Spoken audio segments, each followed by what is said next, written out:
Jordana Green here in beautiful sunny Los Angeles. Opportunity Calling has traveled all the way to California to cover the National Black MBA Conference. We're here to find out from the best and the brightest in business, today's leaders, their best advice to help you have success in your career.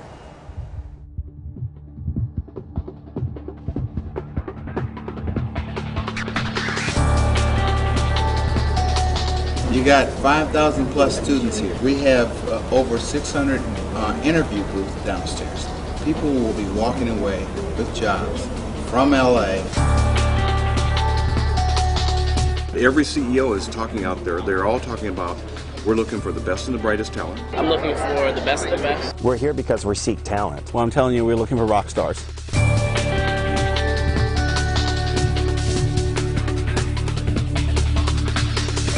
Never use the word can't. A lot of the players that I played with, my teammates even said I can't go from the basketball court to the boardroom. It's really about surrounding yourself with people who acknowledge how great you are and then thinking about how you apply what makes you exceptional to what you're doing.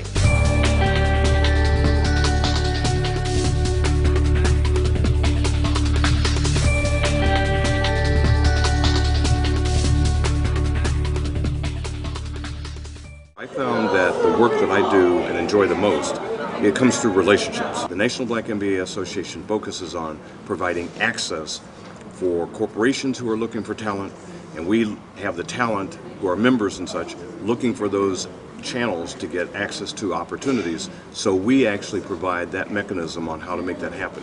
I don't know very many people in today's job market who found their jobs just applying online. They did something else.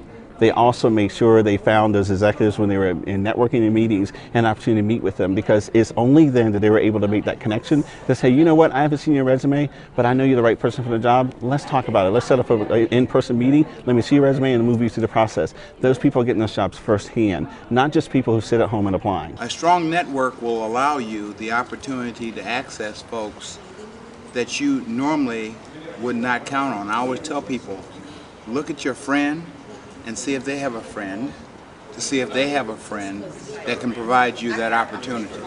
Give it away.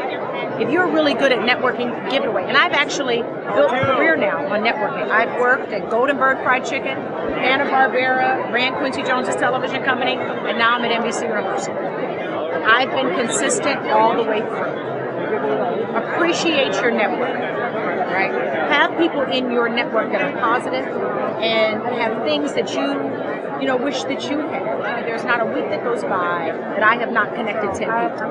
I don't ever ask for it in return. But I promise you, when I do call someone and say, would you mind meeting with so-and-so? They usually say yes. One of the things I preach and teach, and really was the key to my success, is something I call PEP.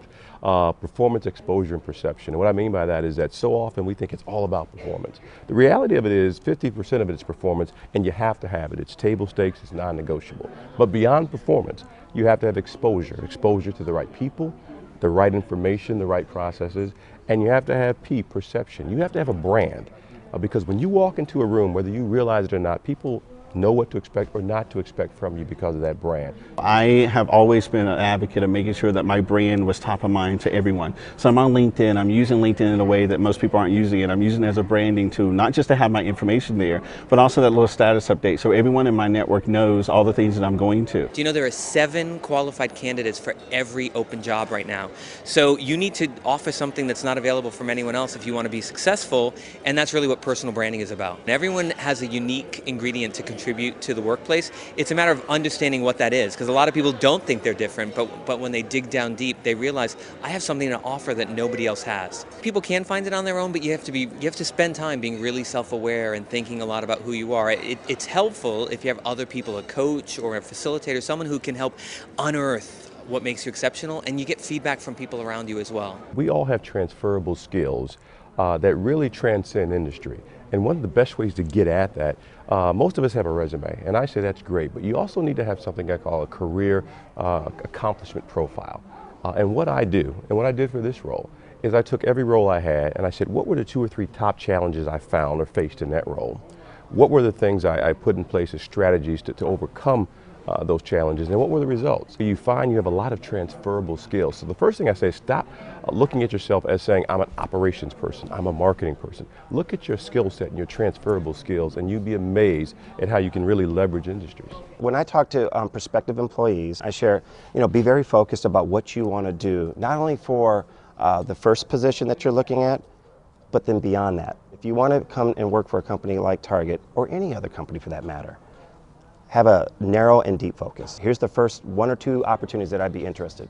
But then how does that translate developmentally, long-term into your career objectives? By focusing on that, I think a candidate sets them up to put their best foot forward.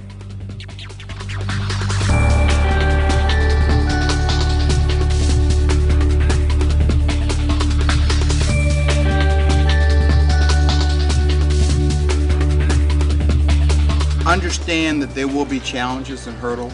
There will be many companies that may or may not be ready for you. I tell people it's a journey. You need to have your sneakers on and do a lot of cross-country running. The only thing I've ever told my sons is, please do what you think will help to fulfill you. Because at the end of the day, you're going to spend so much time working that if you're not doing what really turns you on, don't do it. Make sure you continue to dream up here and make sure that you go after your dreams. And then what you learned here today or this week and what information you got, make sure you go home and pass it on to somebody else.